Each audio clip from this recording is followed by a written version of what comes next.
മകളെ, മഹാഭാരത യുദ്ധം 13-ാം ദിവസം അവസാനിക്കുമ്പോൾ ദ്രോണർ, കർണൻ എന്നിവർ നയിക്കുന്ന കൗരവ സൈന്യം നിർമ്മിച്ച ചക്രവ്യൂഹം തകർത്ത് ഉള്ളിൽ കടന്ന അഭിമന്യു എന്ന ബാലനായ യോദ്ധാവിനെ ദ്രോണർ, കർണൻ, അശ്വത്ഥാമാവ്, ബൃഹദ്ബലൻ, കൃതവർമാവ്, ജയദ്രഥൻ എന്നിവർ ചേർന്ന് യുദ്ധത്തിൻ്റെ എല്ലാ നിയമങ്ങളെയും തെറ്റിച്ചുകൊണ്ട് ചതിവിൽ വധിക്കുന്നു. അഭിമന്യുവിൻ്റെ മരണവാർത്ത അറിഞ്ഞ യുധിഷ്ഠിരൻ വിലപിക്കുന്നു. അദ്ദേഹത്തെ ആശ്വസിപ്പിക്കുവാൻ വേദവ്യാസൻ അവിടെ എത്തി.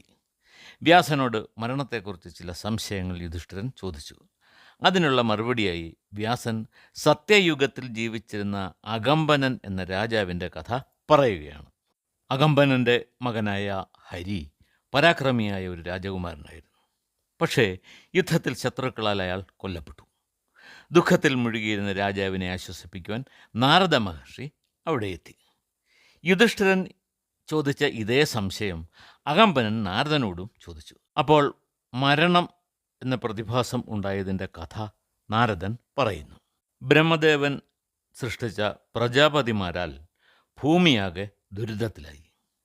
അവരുടെ എണ്ണം വർദ്ധിച്ചതോടെ ഭൂമിദേവിക്ക് ഭാരം താങ്ങാനാവാതെ വിഷമിച്ചു. അതിനൊരു പരിഹാരം കണ്ടെത്താനാകാതെ ബ്രഹ്മാവ് കോപാകുലനായി. ആ കോപം അഗ്നിയായി പുറപ്പെട്ട് പ്രജാപതിമാരെ സംഹരിക്കാൻ തുടങ്ങി. അപ്പോൾ രുദ്രദേവൻ ബ്രഹ്മാവിനെ സമീപിച്ച് കോപമടക്കി അഗ്നിയെ പിൻവലിക്കുവാൻ അഭ്യർത്ഥിക്കുന്നു. അഭ്യർത്ഥന പ്രകാരം ബ്രഹ്മാവ് ആ കോപാഗ്നി പിൻവലിച്ചു. ബ്രഹ്മാവിൽ ലയിച്ചു ചേർന്ന ആ അഗ്നിയിൽ നിന്നും ഒരു സ്ത്രീ ജനിച്ചു. അവളോട് ഭൂമിയിൽ പോയി പ്രജാപതിമാരെ സംഹരിക്കുവാൻ ബ്രഹ്മാവ് ആജ്ഞാപിച്ചു. അവൾക്ക് മൃത്യു എന്ന് പേർ നൽകി. പക്ഷേ മൃദുല ഹൃദയമുള്ള ഒരു സ്ത്രീയായിരുന്നു അവൾ. സംഹരിക്കപ്പെടുന്ന പ്രജാപതിമാരുടെ കണ്ണുനീരിനെ അവൾ ഭയപ്പെട്ടു.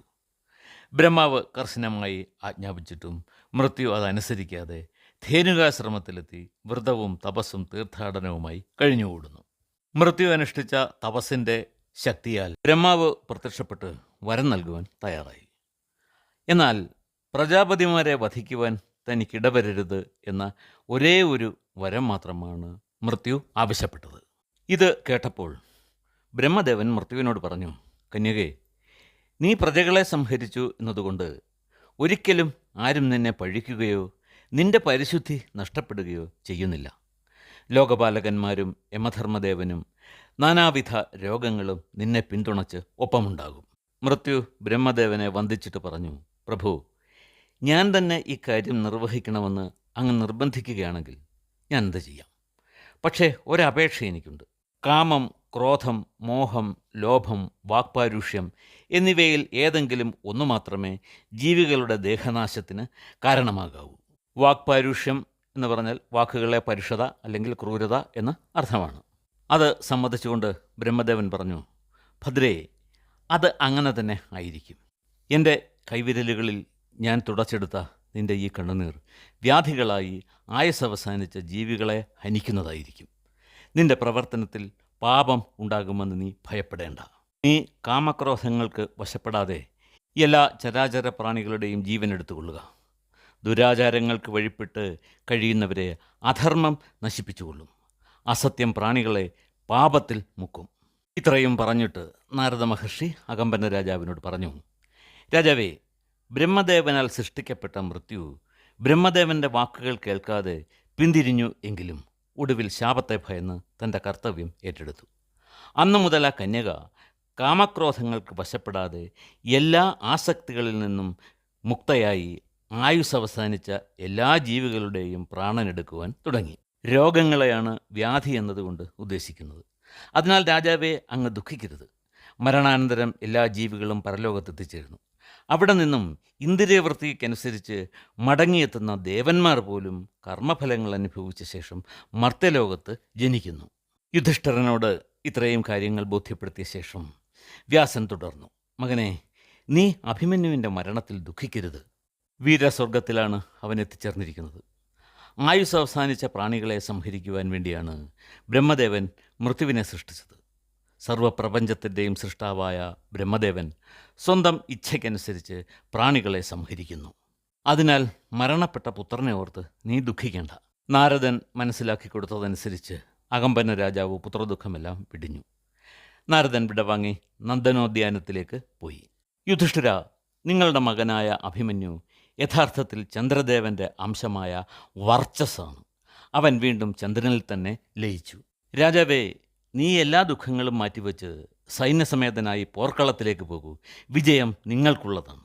യുധിഷ്ഠിരൻ പണിപ്പെട്ട് ദുഃഖമടക്കി വ്യാസദേവനോട് ചോദിച്ചു, പിതാമഹ, അഭിമന്യുവിൻ്റെ മരണം അത്ര വേഗം മറന്നുപോകുന്ന ഒരു വിഷയമല്ല. എങ്കിലും എൻ്റെ മനസ്സിൻ്റെ ആശ്വാസത്തിന് വേണ്ടി പണ്ടുകാലത്ത് മരണപ്പെട്ട ചില പുണ്യാത്മാക്കളുടെ കഥ കൂടി പറഞ്ഞു തന്നാലും.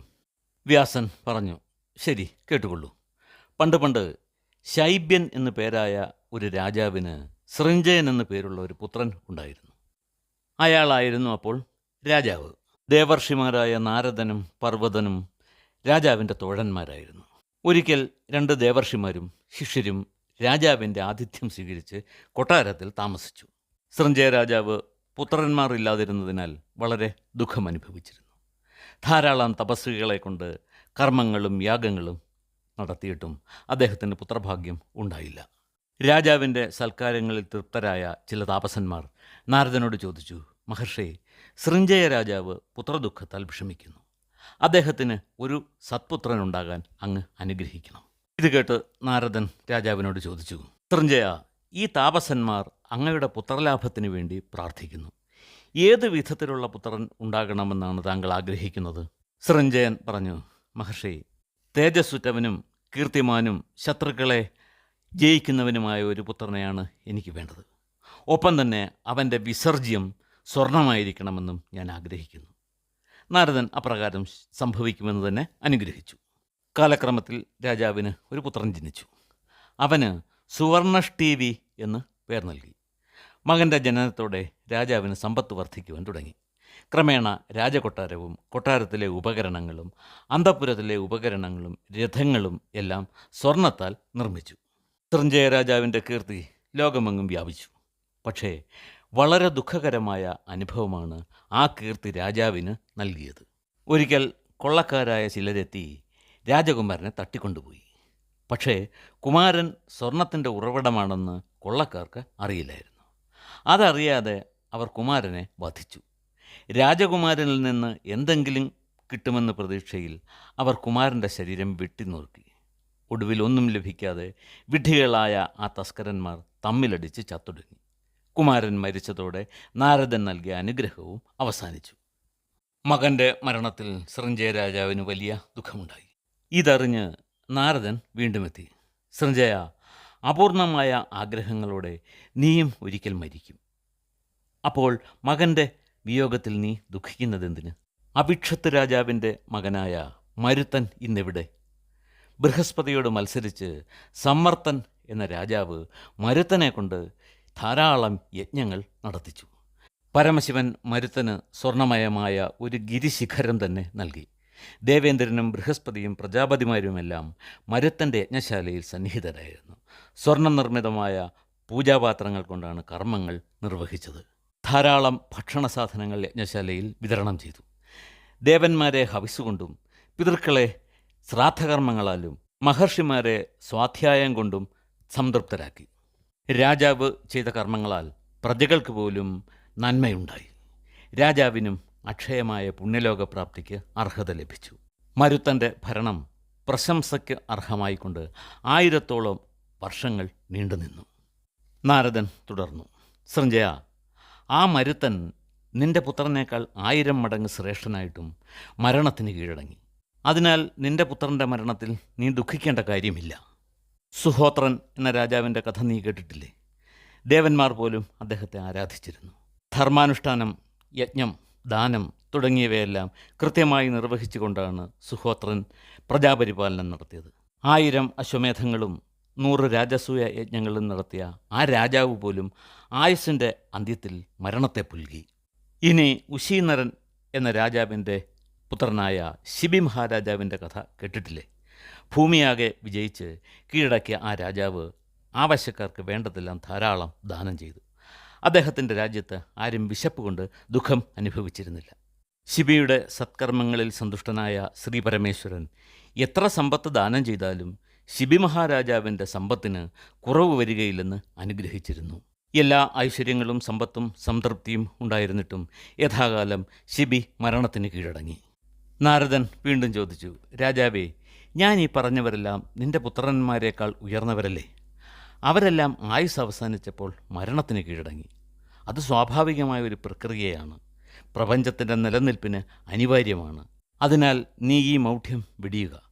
പുത്രദുഃഖത്തിൽ വേദനിച്ച് എത്ര നാൾ കഴിയാൻ പറ്റും? ഇത് കേട്ടിട്ടും രാജാവിൻ്റെ മനസ്സിന് ആശ്വാസം വന്നില്ല. ഈ കഥയുടെ ബാക്കി ഭാഗം നമുക്ക് അടുത്ത ദിവസം കേൾക്കാം.